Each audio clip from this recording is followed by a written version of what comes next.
저는 오늘 우리 국민 앞에 헌법재판소를 고발하기 위해서 이 자리에 섰습니다.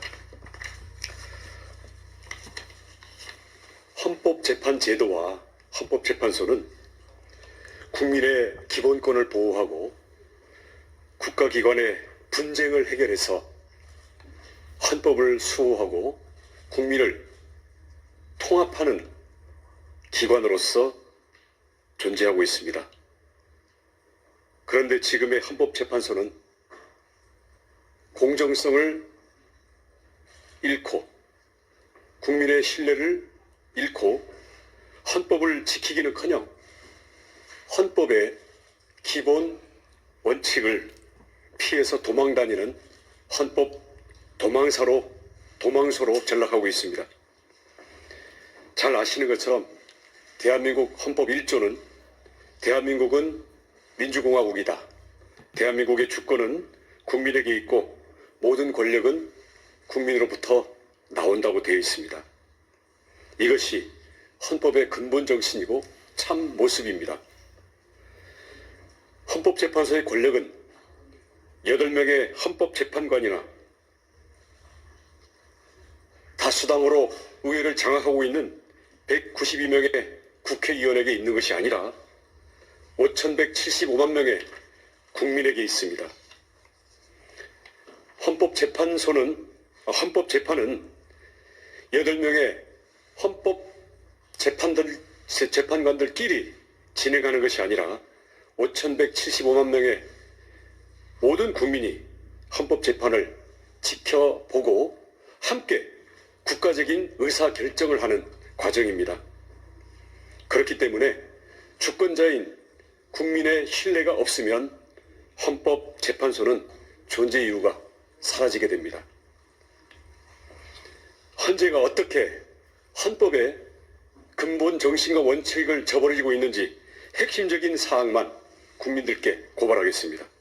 첫 번째, 헌법재판소는 한덕수 대통령 권한대행 탄핵 의결 정족수 문제부터 해결을 해야 합니다. 만약에 탄핵 의결 정족수가 현재의 대다수의 헌법학자들의 의견처럼 200석이라고 한다면 한덕수 권한대행의 탄핵 자체가 무효인 수준이 아니라 아예 부존재, 불성립이라는 결과가 됩니다.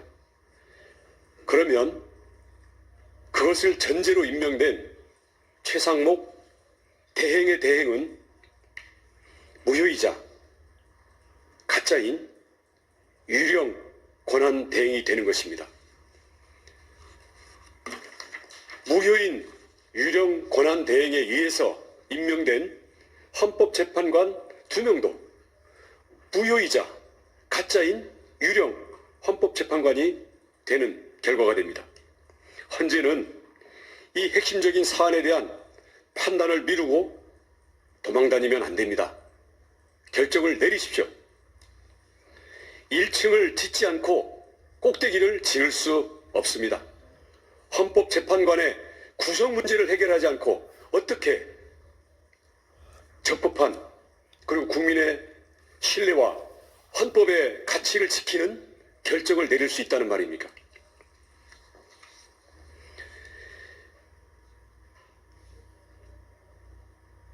대한민국은 이 정족수 문제에 대한 판단에 따라서 헌법재판관의 임명 자체가 무효가 될 수도 있는 그 재판관들에게 대통령 탄핵 심판을 맡기고 주권자인 국민에게는 그냥 우리가 유권 해석 내리고 결정했는데 어쩔래?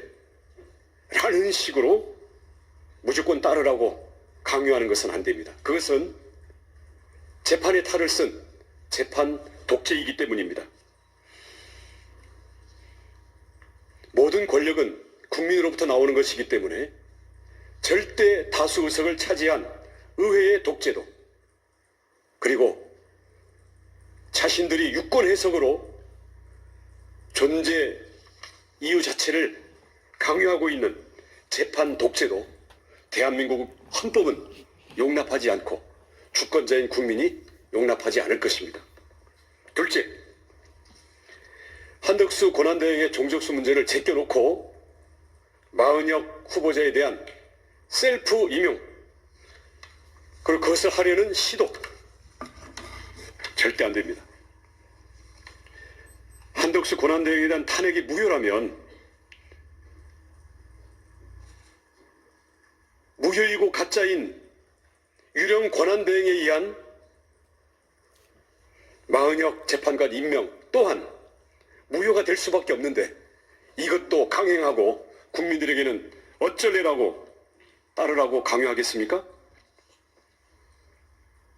선순위의 문제에 전제가 되는 문제를 도망다니면서 헌법재판소가 마은혁을 셀프 임용하거나 무효인 권한대행에게 임용을 강요하는 그러한 사태는 헌법을 지키는 것이 아니라 헌법을 위반하는 것입니다. 셋째, 탄핵 심판에 있어서 변론 기일, 심리 시간, 그리고 진실을 밝힐 기회를 충분히 보장해야 합니다. 국민들은 진실을 알 권리가 있고 대통령 측은 진실을 밝힐 공정하고도 충분한 기회를 가져야 합니다. 헌법재판소는 진실에 방이 되고 진실재판소가 되어야지 시한과 결론을 정해놓고 거기에 끼워 맞추는 쫓기는 헌법재판이 되어서는 안 됩니다. 그런데도 헌법재판소는 대통령 측이 요청하는 추가 증인을 모두 기각하고 심지어는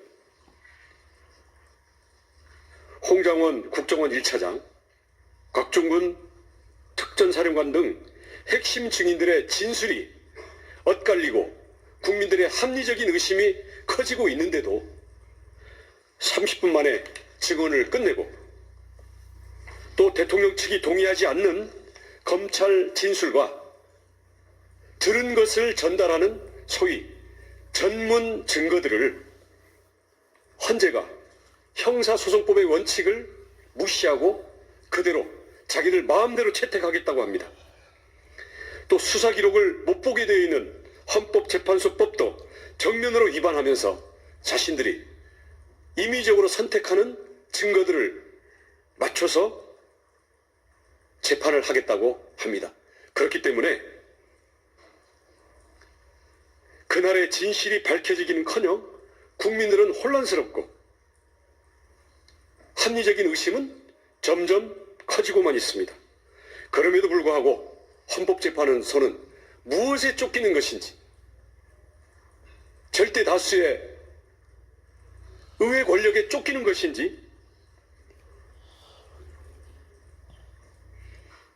헌법재판소는 대통령의 탄핵을 기정사실화해놓고 형식적으로 재판을 하고 있다는 국민들의 의심을 풀어줘야 될 책임이 있습니다. 돌아보면 이번 대통령에 대한 탄핵 과정은 수사권 없는 공수처의 수사, 개시, 그리고 체포 구속 과정에서의 많은 불법 등으로 대통령 사냥을 위한 견제받지 않는 수사 권력과 재판 권력의 대통령 사냥 경쟁으로 진행되었다고 국민들이 의심하고 있습니다. 헌법재판소는 주권자인 5,175만 명의 국민이 함께 지켜보고 함께 판단하는 것이라는 점을 잊어서는 안 됩니다. 대한민국의 재판은 법률과 양심에 의해서 이루어지도록 되어 있습니다만 이때의 재판 기준인 양심은 주관적이고 자의적인 양심이 아니라 객관적이고 상식적이고 주권자인 절대다수의 국민에게 합리적인 의심을 침묵시킬 수 있을 정도의 충분한 진실의 뒷받침에 의해서 보장되어야 하는 것입니다. 그러한 객관적인 양심, 국민들의, 주권자인 국민들의 신뢰 확보, 그리고 그리고 무엇보다도 재판의 공정성 없이 의회 다수당의 정치적인 결정과 8명 헌법재판관의 자의적인 결정에 의해서 진행된다고 한다면 주권자인 국민이 결코 용납하지 않을 것입니다. 이상입니다.